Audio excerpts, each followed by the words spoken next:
Plants and animals require nourishment for growth. This nourishment is provided to them in the form of chemical substances called nutrients. Let us learn about the ones that are essential for the growth of plants. Nourishment is the process of absorption of various mineral ions by the plants for their growth and development. Plants absorb inorganic elements like hydrogen, oxygen, carbon, and nitrogen from air or water. Water absorbed from the soil contains dissolved nutrients like nitrogen, phosphorus, potassium, calcium, and magnesium, amongst others. As the sources of these inorganic elements are minerals, the elements are called mineral nutrients, and thus the nutrition is known as mineral nutrition.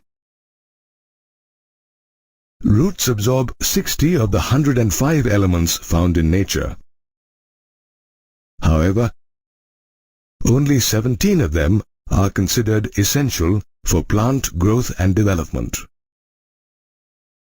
In 1939, Arnon and Stout proposed the characters that make an element essential to a plant. The element must be absolutely essential for supporting normal growth and reproduction, which cannot proceed without it. The requirement of the element must be specific and cannot be replaceable by another element. The element must be directly involved in the metabolism of the plant. Based on the above criteria, the essential elements are further divided into macronutrients and micronutrients. The elements that are required by a plant in large amounts are called macronutrients. Carbon, hydrogen, oxygen, nitrogen, phosphorus, sulfur, potassium, calcium, and magnesium are macronutrients. Plant tissues contain more than 10 mmol per kg of dry weight in macronutrients. Of these, carbon, hydrogen, and oxygen are mainly obtained from CO2 and H2O, while the others are absorbed from the soil. The elements that are required in minute quantities are called micronutrients or trace elements.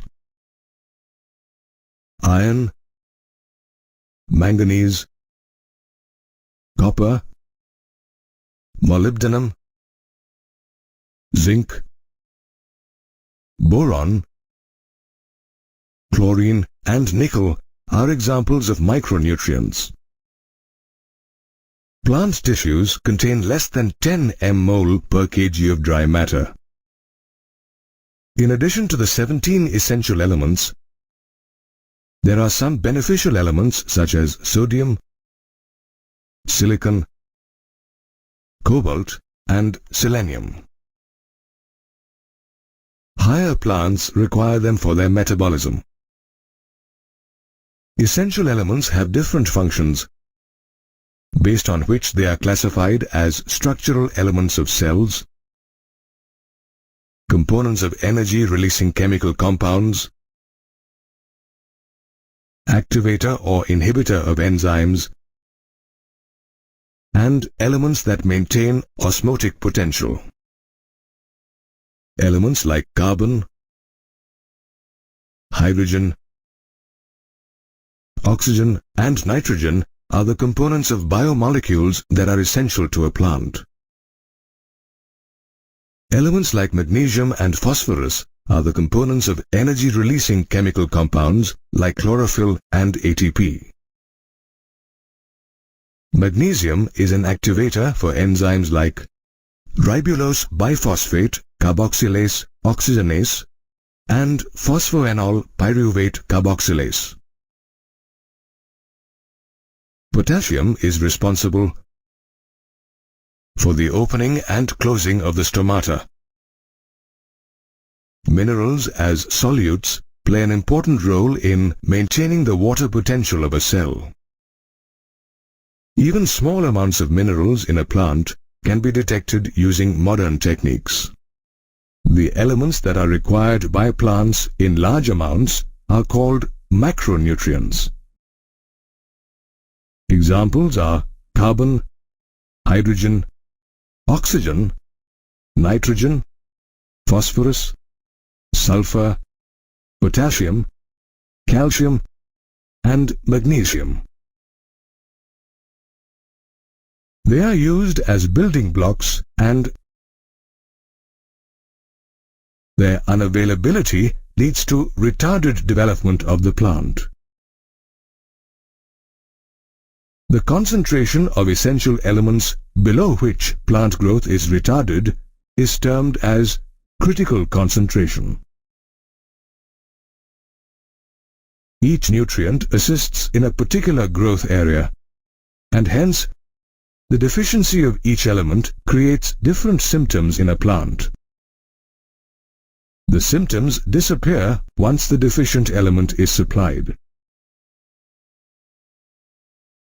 The parts of the plant that show the symptoms of deficiency also depend on the mobility of the element in the plant.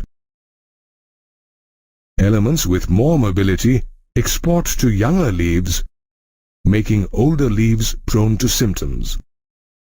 Younger leaves get affected in case of a less mobile element. Let us take a look at macronutrients and the symptoms of their deficiency in plants. Macronutrients like carbon, hydrogen, and oxygen are derived by plants from water and by gaseous exchange. They become the important constituents of carbohydrates, proteins, and fats.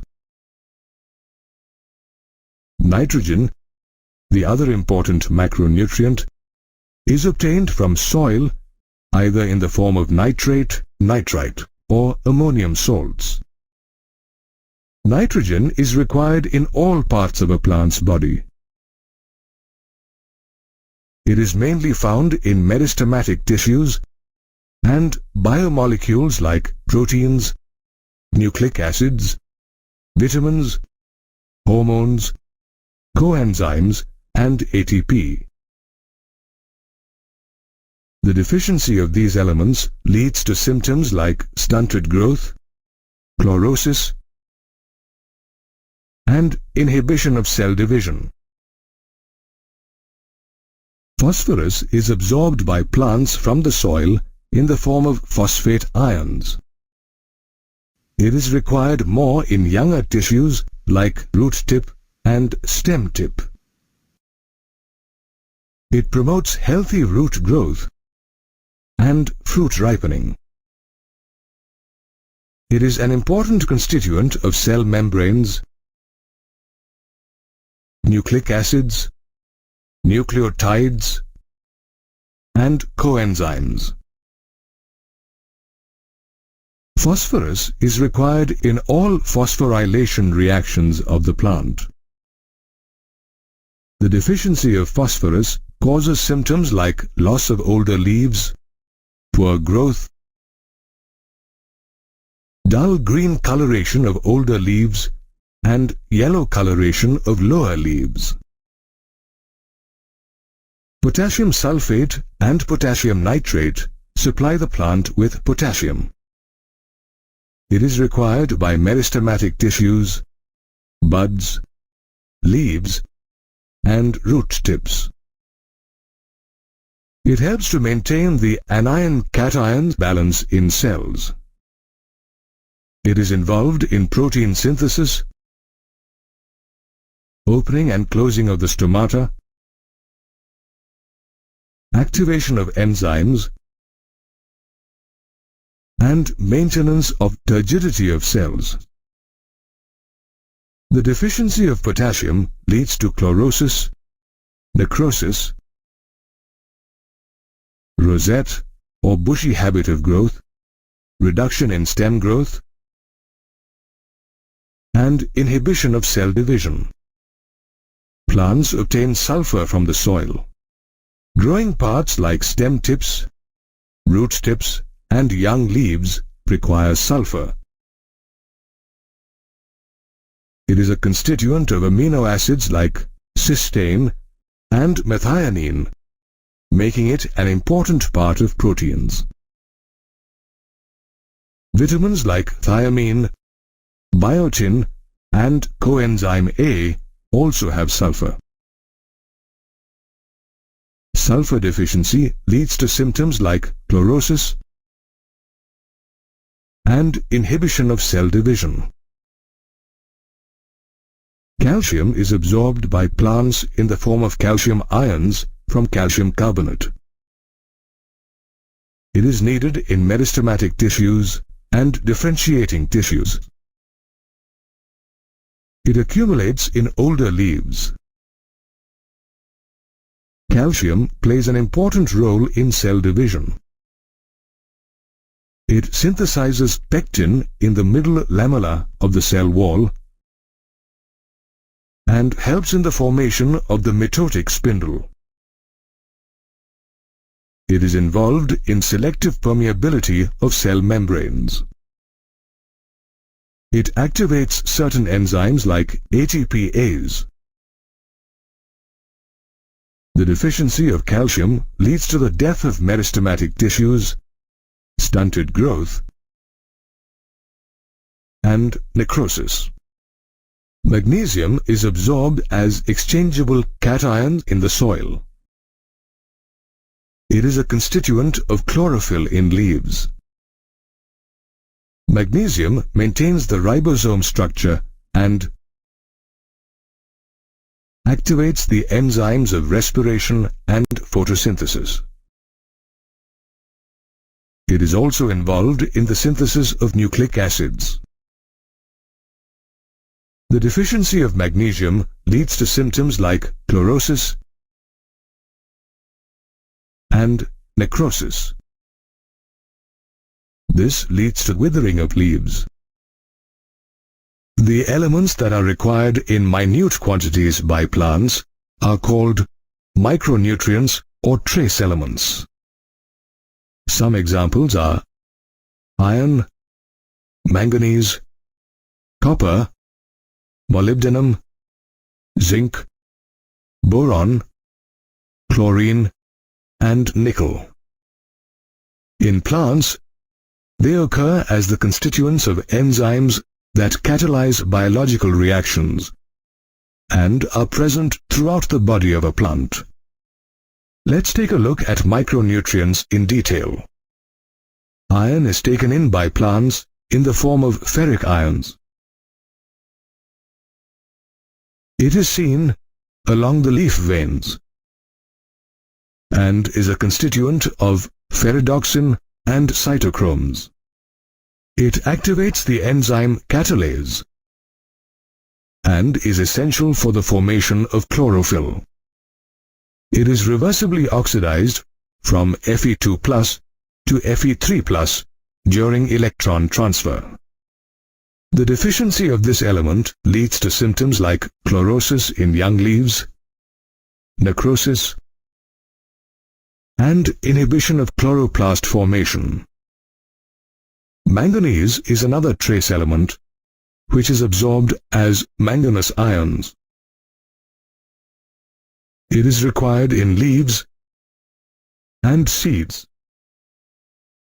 It activates enzymes like carboxylases, oxidases, dehydrogenases, peroxidases, and kinases. It plays an important role in the splitting of water to liberate oxygen during photosynthesis. Deficiency symptoms include chlorosis, gray spots on leaves, and poor development of the root system. plants obtain the micronutrient zinc as Zn2+ ions. It activates enzymes such as carboxylases, part of carbonic anhydrase, and dehydrogenases. It takes part in the formation of tryptophan, a precursor for the plant growth hormone auxin. Deficiency symptoms include chlorosis, formation of smaller leaves, and shortened internodes. Copper is another trace element absorbed from the soil. It is absorbed as cupric ions. It is reversibly oxidized from Cu+ to Cu2+. It activates enzymes like tyrosinase, phenolases, and ascorbic acid oxidase. Deficiency symptoms include chlorosis of leaves followed by necrosis. Boron is absorbed by plants from the soil.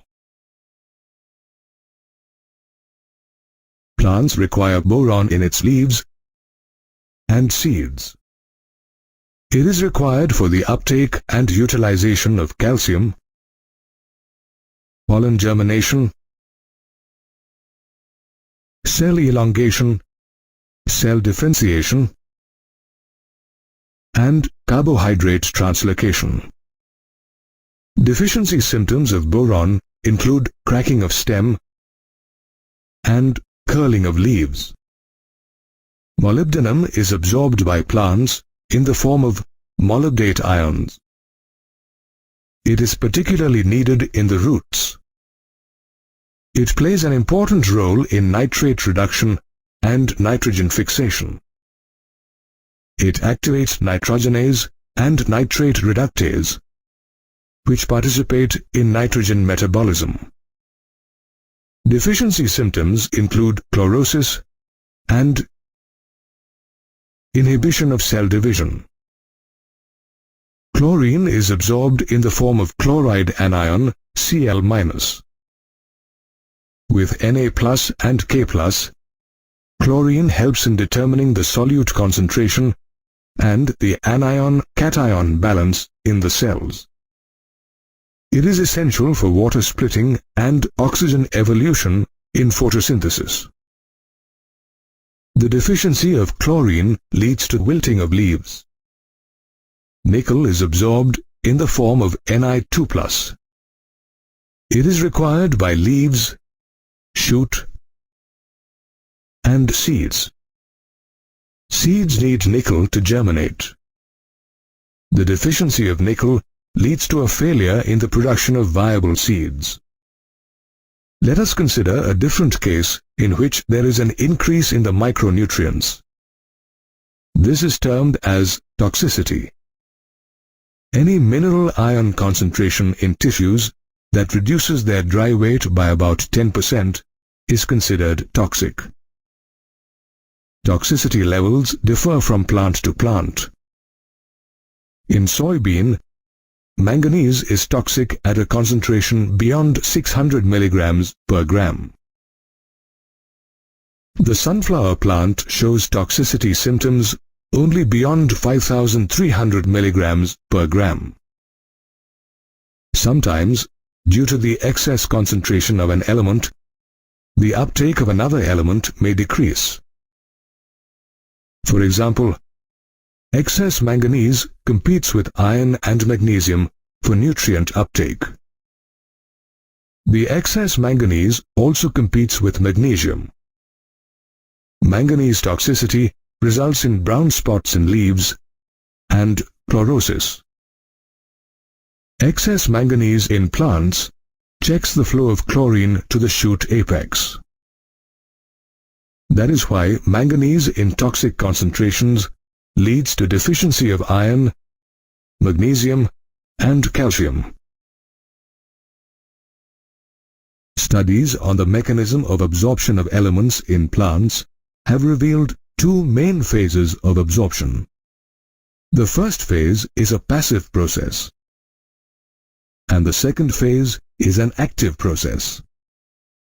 The first phase involves a rapid uptake of ions from the soil or atmosphere to the outer or free space of cells, called the apoplast. The second phase is the slow movement of the ions from the outer space to the inner space of cells, the symplast. Let us learn about the passive and active transport of elements in detail. The first phase involves the movement of elements into the cell wall and intercellular spaces. The absorption of ions happens through the ion exchange process. The passive movement of ions into the outer space of the plasma membrane usually occurs through ion channels. Cations and anions have the tendency to get absorbed into the root cell wall. These ions get exchanged with the ions in the soil solution. The transmembrane proteins in the ion channel function as selective pores. For example, K+ can be exchanged with the H+ ions from the cell. The second phase involves the entry or exit of ions to and from the symplast. This requires the expenditure of metabolic energy, and hence it is an active process. The movement of ions from the outer space of the cell to the inner space is generally against the concentration gradient, and hence requires energy. This happens through the carrier mechanism. The carrier gets activated by the expenditure of energy from the ATP molecule. The activated carrier molecule binds with the ions and transfers it into the cell. The movement of ions is called flux. The inward movement into the cells is called influx, and the outward movement is called efflux.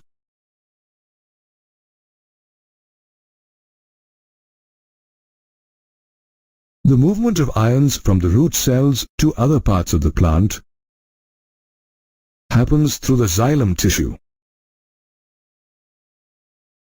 The xylem carries the ions along with water.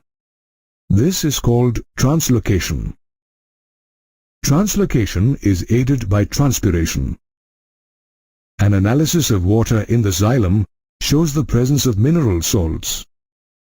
Soil provides stability to a plant, along with air and water. It is a reservoir of all the major nutrients needed for the plant. Soil is formed by the weathering of rocks, which provides the soil with minerals. This is termed as mineral nutrition.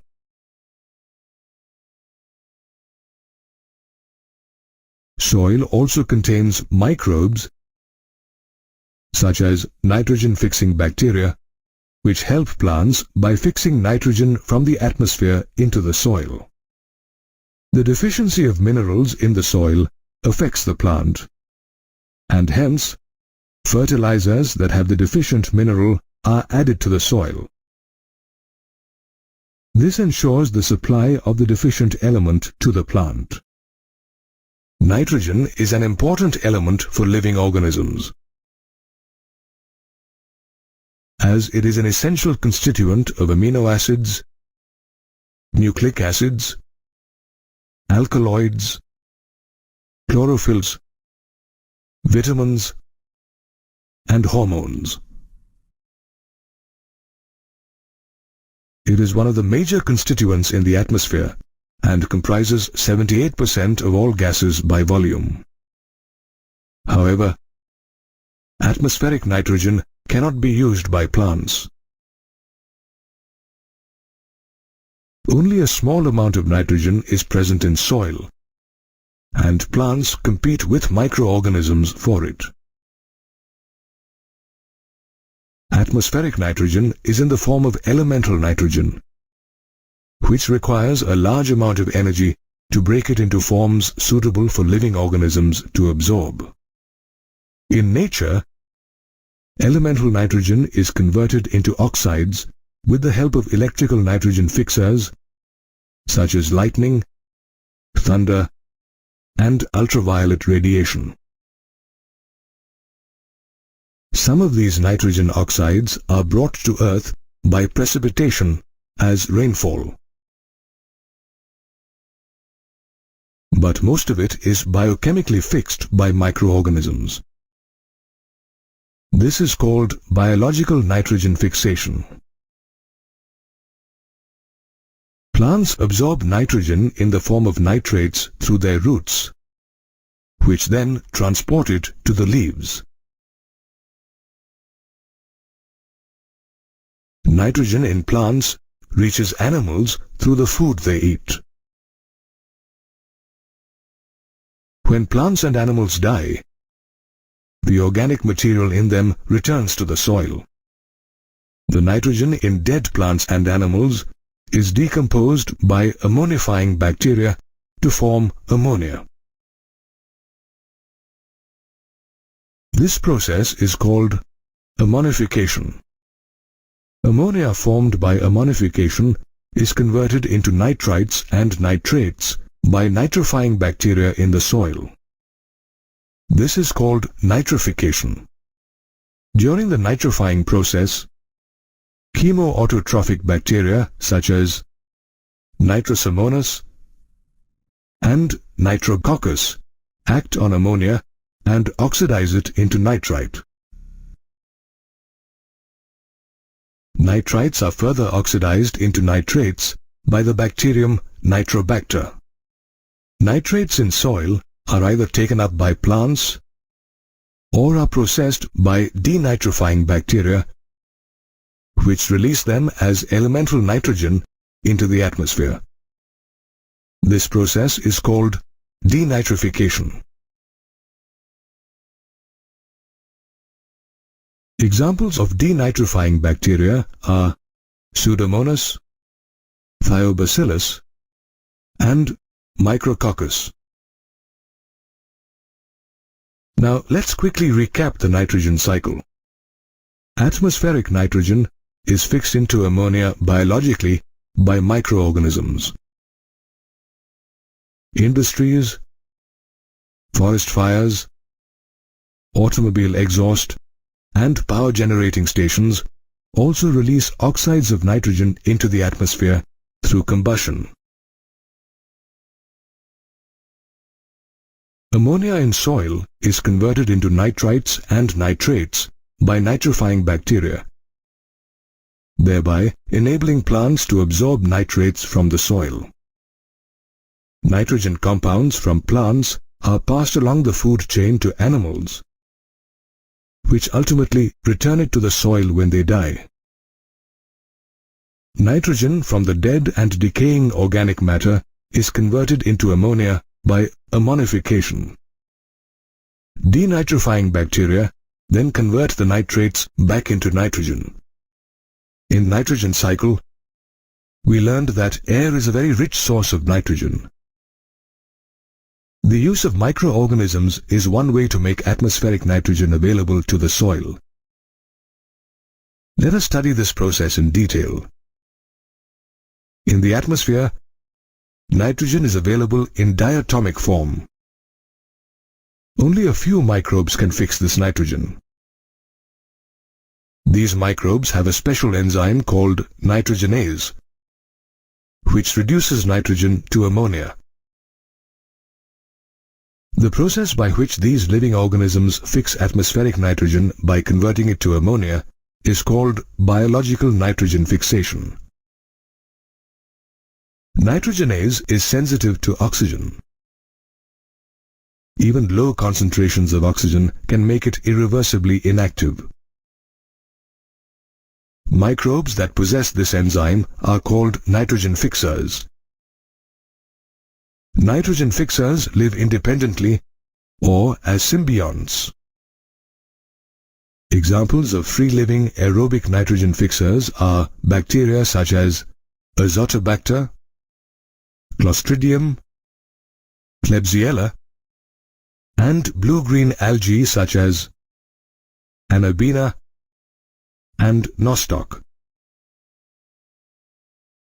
The bacteria Rhodospirillum is an anaerobic nitrogen-fixing agent, but it can also exist in aerobic conditions. Nitrogen fixation is slow in free-living microbes due to the energy requirements. Nitrogen reduction needs ATP to supply energy. Some nitrogen-fixing bacteria exist as symbionts. Rhizobium is known for its symbiotic association in the root nodules of leguminous plants such as beans, peanuts, lentils, and so on. Non-leguminous plants such as alder, alnus, ceanothus also associate with frankia in the nodules of their roots for nitrogen fixation. These nodules in cross-section appear red or pink due to the presence of an iron-containing protein called leg hemoglobin. Let us take a look at how rhizobium helps plants. Rhizobium in the soil multiplies around the roots and gets attached to root hair or epidermal cells. Root hairs curl, indicating the presence of bacteria. These bacteria reach the cortical cells through this root hair. Then the bacteria stimulate the inner cortical and pericycle cells to divide. These cells get differentiated as nitrogen-fixing cells, and a nodule is thus formed. Through vascular supply, the nodule is ensured of nutrients and energy from the plant. The enzyme secreted by rhizobium, nitrogenase, is a molybdenum ferrum protein and acts as a catalyst in the conversion of nitrogen to ammonia. As nitrogen is sensitive to oxygen, the nodules are adapted to protect the enzyme from exposure to oxygen. Leg hemoglobin, the iron-containing protein in the root nodule, acts as an oxygen scavenger and prevents its exposure to nitrogenase. Nitrogen requires 8 electrons, 8 protons, and 16 ATP molecules of energy for the formation of 2 molecules of ammonia. Therefore, 1 molecule of ammonia requires 8 molecules of ATP. These 8 ATP molecules are provided by the ATP released during respiration. Let's see how the enzyme nitrogenase converts nitrogen to ammonia. Nitrogenase first binds with substrate nitrogen and reduces it by adding 2 hydrogen atoms during each of the 3 stages until it finally forms 2 molecules of ammonia. After that, the enzyme is re-released to bind to another molecule of nitrogen. In physiological pH conditions of the plant, ammonia molecules take up protons to form ammonium or NH4+ ions that are channelized and used in the synthesis of amino acids. The ammonium ion ultimately forms the amine group of the amino acid. Amino acid synthesis in plants takes place in 2 ways: reductive amination and transamination. When ammonium ions react with alpha-ketogluteric acid, it reduces it to an amine and forms glutamic acid and water in the presence of the enzyme glutamate dehydrogenase. Hence, this reaction is called reductive amination. The energy required for this reaction is obtained by the oxidation of NADPH to NADP. Transamination involves the transfer of one amino group from an amino acid to the keto group of a keto acid. The reaction is catalyzed by a family of enzymes called transaminases. This is analogous to a double displacement reaction where there is an exchange of an amine group of one amino acid with a keto group of a keto acid. This results in the formation of asparagine and glutamine from aspartic acid and glutamic acid. This process takes place due to the replacement of the hydroxyl group of the carboxyl group of aspartic and glutamic acids with the amino group. Amino acids are usually transported through phloem, but compounds such as amides and ureides, owing to a greater nitrogen to carbon ratio, are easily transported through xylem.